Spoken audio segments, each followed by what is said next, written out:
Once a quiet $50 a plate museum dinner with aristocrats and handwritten seating charts, the Met Gala is now $75,000 a ticket and a complete fashion chaos, where pop stars dress as cats and influencers walk where royalty once sat. From charity ball to celebrity circus, how did this glitter bomb of a shift happen? The Met Gala kicks off in post-war New York, a time when ballrooms glow with chandeliers and champagne flows quietly among the city's elite. The very first event in 1948 isn't held at the Met itself. It's at a hotel ballroom organized by fashion publicist Eleanor Lambert. The goal? Raise funds for the newly created Costume Institute at the Metropolitan Museum of Art, which gets zero money from the museum's main budget. That means it survives entirely on donations and fundraising. This gala is the lifeline. Tickets cost just $50, which, adjusted for inflation, is around $600 today. Still, it's nothing compared to what comes later. The guests? You wouldn't recognize most names unless you hang around historical society archives. These are the Vanderbilts, the Rockefellers, and the Astors. The kind of people who don't need fame to get noticed. They're not there for likes or clicks. They're there because they believe in fashion as culture. During the 1950s and 60s, the gala carries an unspoken rule: elegance over excess. There's no red carpet, no press frenzy, no TikTok influencers live streaming their walk in custom latex gowns. Instead, you've got society heiress in Dior or Valentino, fashion editors in neat Chanel suits, and museum patrons showing off their pearls. Think long gloves, high buns, and quiet whispers over crystal glasses. When the Met Gala first moves into the museum's own halls in the early 60s, it feels like you're dining inside history itself. The marble statues, the arched ceilings, and the artifacts all add to the grandeur. The fashion still follows suit. Classic, couture, and clean. Dresses aren't daring, they're tasteful. Showing a shoulder might be the boldest move of the night. Back then, the night isn't about outshining the person next to you. It's about showing respect to the art and the mission. Fundraising is the focus, and it works. Each year, enough is collected to fund new costume exhibits, preserve historic garments, and expand the Institute's collection. The actual totals aren't widely recorded, but these were events that kept the department running. Even with limited tickets, limited press, and old-school formality, these early galas bring in the resources needed to keep fashion history alive. What about drama? You wouldn't find scandal on the covers the next morning. A misplaced napkin, someone sipping one too many, or sitting at the wrong table might raise eyebrows. But these are whisper-level problems, not viral moments. There's even talk of a napkin scandal, where a guest might have tried to pocket a custom-embroidered dinner napkin. That's the level we're talking about. One key rule in these years? No cameras allowed. If you weren't there, you didn't see it. Photos, if taken, show up much later in Town & Country or Life magazine. There's no real-time buzz. In fact, if you ask the average New Yorker in 1965 about the Met Gala, many wouldn't even know what happened. And that's the point. It's private, it's quiet, and it's focused on fashion's place in history, not headlines. The turning point comes in 1972, when legendary former Vogue editor Diana Vreeland steps in as a special consultant to the Costume Institute. Known for her bold style and even bolder ideas, she isn't here to keep things calm. She's here to create a spectacle, and that's exactly what she does. Under her direction, the Met Gala becomes something new. First, themes are introduced, not just vague ideas, but real themes that shape the night. In 1973, the theme is World of Balenciaga. In 1974, it's romantic and glamorous Hollywood design. Guests are now expected to dress with the same theme in mind, and Vreeland doesn't stop at fashion. She even pumps custom perfume scents into the air to match the theme. Every corner of the museum is curated to feel like a living exhibit. Now, style is something you're born with. It's like class. You don't It's like acquire class. it. You don't acquire it. But of course you could put your shoulder to the wheel and apply it, but More importantly, Vreeland opens doors to celebrities. The guest list, once ruled by aristocrats and debutantes, now includes Andy Warhol, Cher, and Diana Ross. Designers invite their muses, artists mix with bankers, and Hollywood begins to mingle with high society. The shift is slow, but steady, and completely intentional.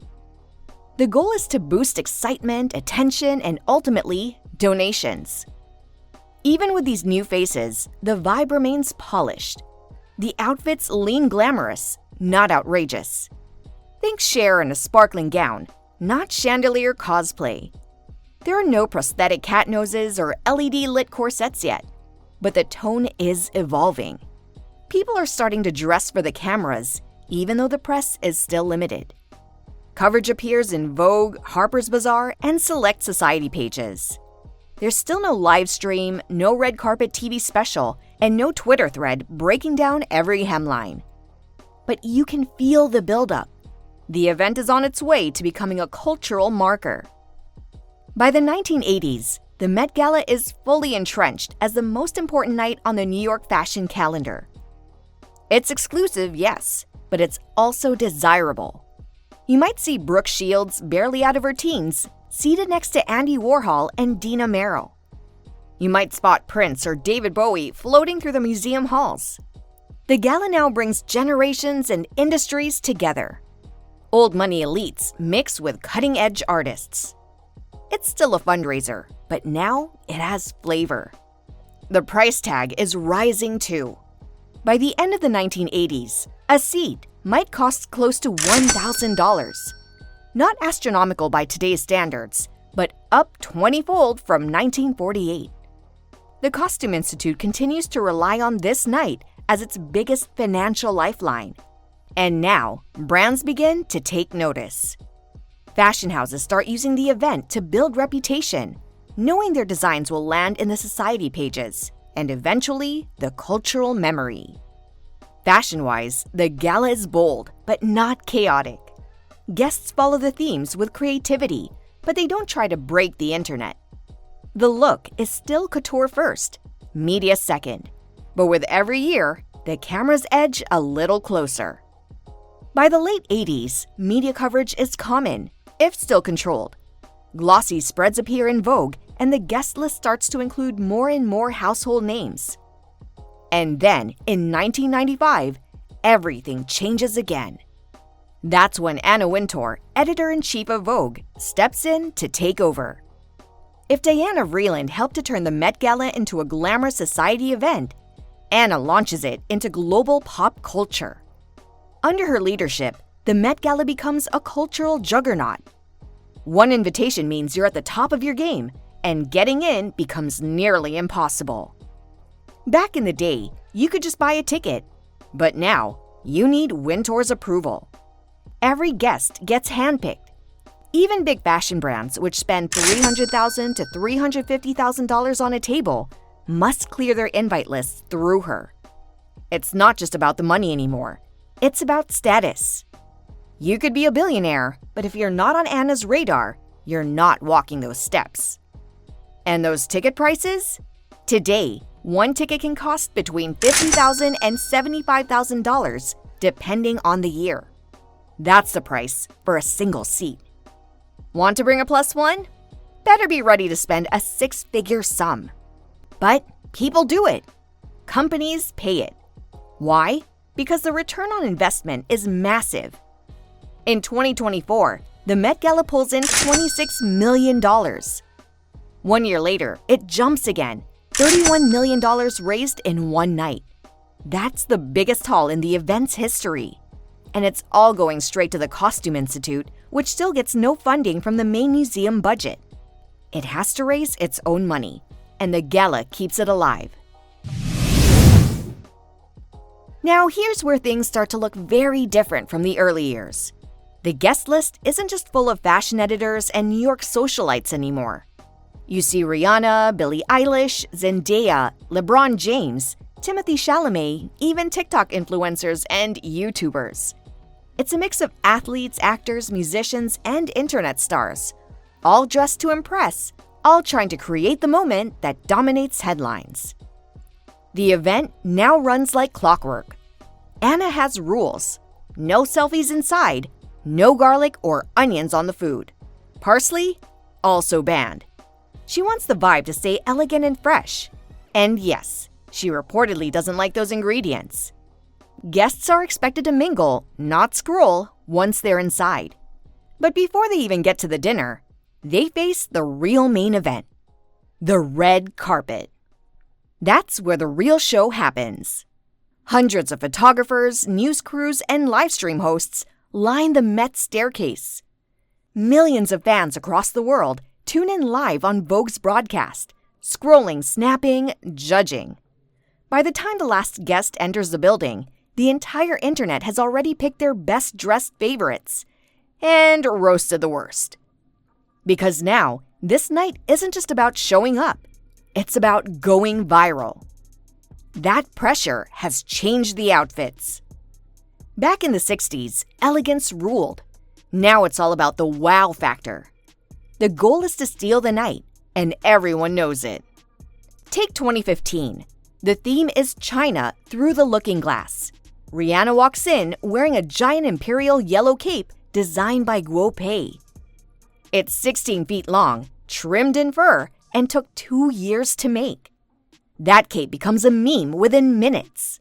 Some say it looks like an egg yolk. Others say pizza. Either way, it becomes one of the most iconic Met Gala looks of all time. I saw this beautiful piece on the internet. I was looking through, researching Chinese couture. Then, in 2019, the theme is camp. And if there was ever a time for over-the-top fashion, this is it. Lady Gaga shows up with 4 layers of outfits, changing right there on the red carpet. She starts in a giant hot pink dress and ends in glittery lingerie. Billy Porter arrives dressed as a golden pharaoh, carried by 6 shirtless men. Katy Perry comes in as a chandelier. Then she switches into a hamburger costume for the after party. You can't make this up. I'm not trying to top anything. I'm just trying to show up and be appropriate for the moment. Well, you look absolutely more than appropriate. After the black dress, right? And then I'll go like this. In 2022, Kim Kardashian shocks the world by wearing Marilyn Monroe's original Happy Birthday Mr. President dress. In 2023, Doja Cat meows her way through interviews, dressed like designer Karl Lagerfeld's cat, with prosthetic whiskers. Yes, that really happened. This shift in fashion, from classy to creative, isn't random. It's driven by themes and media. Each year's theme challenges designers and celebrities to push limits. And since everyone is watching, the pressure to understand the assignment is real. The red carpet becomes performance art. It's no longer who are you wearing, it's how did you show up. Of course, the spotlight brings criticism too. When themes touch on religion or culture, things get tricky. The 2015 China theme sparks debates about cultural stereotypes. In 2018, the Heavenly Bodies theme, inspired by Catholic art, causes some question whether sacred symbols should be turned into fashion statements, even though the Vatican gave its blessing and loaned items for the exhibit. But the visibility also brings power. In 2025, the theme Superfine, Tailoring Black Style shines a light on 300 years of Black men's fashion. It opens up conversations about style, heritage, and representation. So while the gala leans into spectacle, it still delivers substance when it counts. Let's circle back to the money, because all of this, the red carpet, the memes, the drama, it still leads to fundraising. Under Wintour, the Met Gala has raised over $200 million for the Costume Institute. That money supports exhibits, staff, conservation labs, and global research. Now, the cost of hosting the gala has jumped too. Experts say the event costs millions to throw. From venue transformations to 5-star catering and top-tier performers, nothing is cheap. But most of the cost is offset by sponsors and brand partners. These fashion houses don't just want seats, they want to be seen. That's the business side of it. The Met Gala today is a marketing powerhouse. A brand that lands their design on the red carpet can go viral overnight. For companies like Louis Vuitton or Balenciaga, it's worth every penny of investment. But that brings us to the big question. Is it still about charity or is it just vanity? Back in the 1960s, people attended to support the museum. Now, many come to be seen. The money still goes to a great cause, but it's the glamour and attention that really matters. People say it feels too phony. Comedian Tina Fey once called it a room of arrogant people. Singer Demi Lovato said she left early because the vibe felt so fake. You don't hear those kinds of compliments from the early days, because back then it was smaller, more personal. Still, even with the criticism, the Met Gala does what it set out to do. It raises money. It sparks fashion conversations. It keeps the Costume Institute funded. And in today's world, where attention drives action, maybe the glitter and drama are what it takes. So, charity or circus? Probably both. And maybe that's why it works. What are your thoughts? If you love fashion, hit that subscribe button. See you next time, Fashion Fam!